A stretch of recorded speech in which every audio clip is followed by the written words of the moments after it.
This is an insurance playbook, and we're going to talk about why your insurance sales problem is not a sales problem.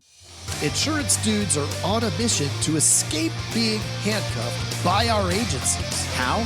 By uncovering the secrets to creating a predictable, consistent, and profitable agency sales machine. I am Craig Pretzinger. I am Jason Feldman. We are agents. We are insurance dudes.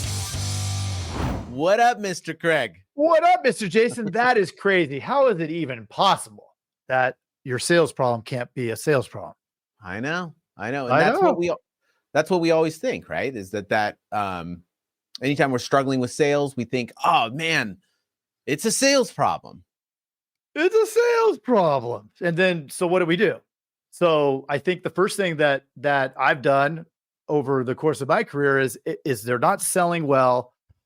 We're going to run out and really work on training them to sell better, right? It seems like the natural thing to do. Right. Seems like the right thing. Yeah. So we get them in, we buy some kind of coaching platform, get them in there and train and make them these incredible salespeople. And then what happens? We're still getting the same results. How's that maybe possible? A little bit better. Maybe a little bit, right? Slightly. Yeah. Slightly. So we were experiencing this, right? We were sitting here trying to do this. In fact, Mr. Jason and I, to give you a little backstory, the way that we met was I was selling him a coaching program to do sales, right? And as we started building out the marketing component and really figuring out what would drive the most quotes in our agency, we were at the same time trying to get really good at selling. And what we noticed was the very thing we've been talking about. Yeah. Yeah. And I remember during that time, I bought a bunch of sales stuff. I was on a sales. Yeah. You always make fun of me for how much stuff I buy, but I bought every course, every book and everything. Cause I knew that was the thing for me and my agency. It was like, dude, I was making nothing. I think I made 60 grand the first year, like netted around 60 grand. And I was like locked into a $750,000 loan payment for 10 years. And I was like, this sucks. Like this can't just keep going. Cause, I don't want that life. I mean, not that that's bad, but like, I did not want that. So, right. Well, and so when we started putting pen to paper and we're watching these results, we noticed that when our people were doing more quotes, they wrote more business. Go figure, right? And we're thinking, oh, wait a minute. So we have different variables that we're inputting into this thing. One that's further towards the front, right? One that can make a bigger impact sooner, and that's more quotes. Yeah. So it's interesting trying to solve I need to make more sales, so I'm going to train them to get better at selling, but not look at the thing over here that actually is really going to move the needle the most, which is more quotes. Right. And there always has to be a through line from the beginning.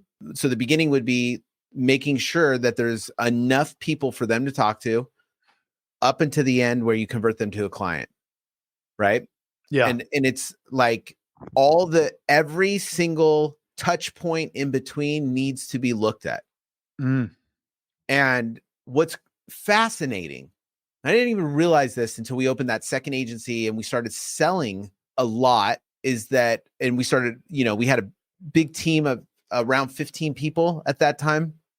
Yeah. Crazy. And I was looking at all the different skill sets. Everybody had different skill sets, right?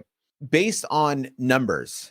You would say, I used to always look for people that were the best salespeople. And you could say, oh, this person is the best salesperson. But when you look at the numbers, all the touch points and everything else, whoever followed the process, even the worst salesperson would get a very similar number. The swing point between a great salesperson and the worst salesperson, all things being equal, all the touch points being equal, was a very slight difference of result. Very slight. So it became, well, it's the process rather than the person. right? It's the person that can follow the process that has the advantage. So it's more of a mental fortitude thing. It's like, and that's when you and I started getting really into, teaching like the mindset stuff to our teams. And that's honestly so much more powerful. You almost, and that's where you were saying at the beginning of this, that the sales skills important, but all you need is a few of these like theories, right? A few of these principles instilled in your team, and then you need less tactics. If you can get them to perform consistently, and that's the hardest thing. Right.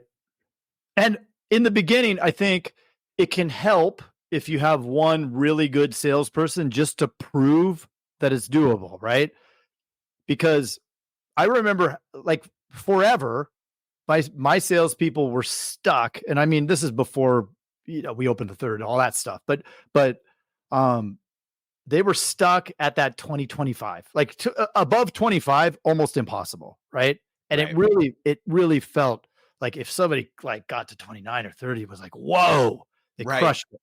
And it's all in here. Right. We probably weren't feeding them enough quotes, but they also didn't believe like 25 was the amount. It's kind of like Bannister's breaking the 4-minute mile, right? Nobody could beat the 4-minute mile because nobody could beat the 4-minute mile.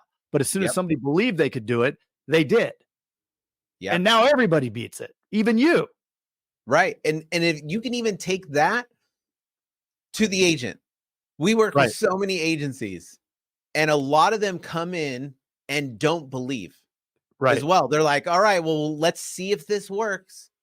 It's like, first off, anything works if you work it. Anything, even mailers. I think mailers are garbage.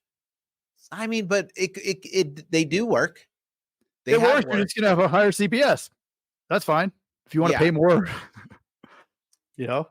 Right.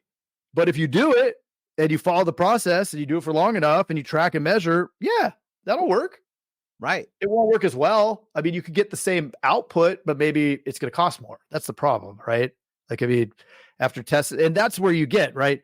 If you can load them up with enough quotes, then now you have data. You can look at which thing that I'm loading them up with the most quotes actually gets the best results, the best CPS. And I would say, I think you can get the same CPS with mailers. Maybe, yeah.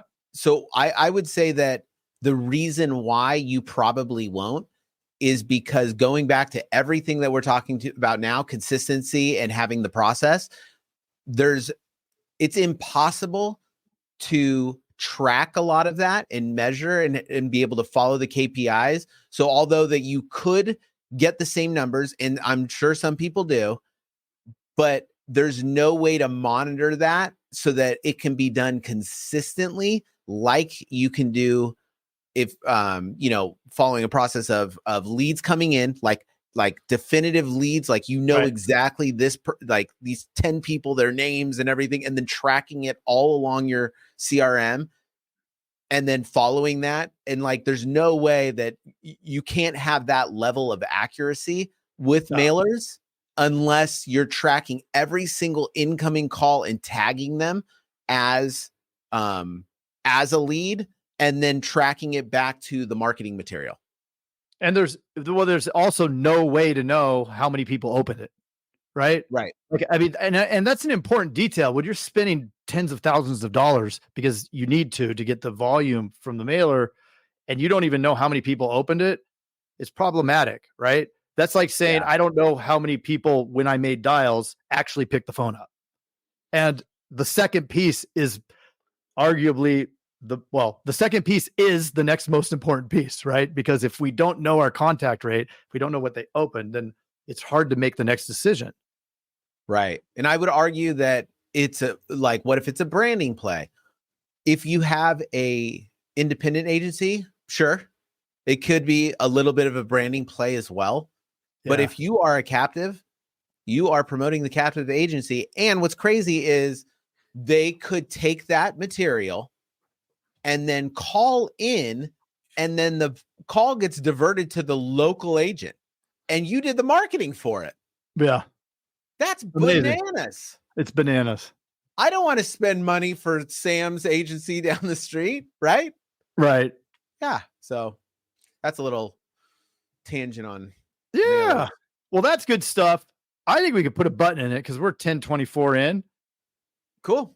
And you know what? Most people don't get an audio timestamp like that. So you're welcome.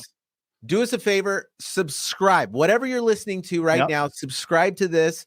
And we have a few other subjects that I know you will be dying to hear because we have uncovered some secrets that we excited to share with you. Yeah. If you want to hear a little bit about how one of my folks is on pace for 53K this month, maybe you want to listen to the next one. Ooh. Or click below for internet lead secrets, and we have a little. Is it $7? $7. $7. You get a book on everything internet leads and how to close them. Yep. It's the best $7 you could ever spend. That's it. And that was COVID.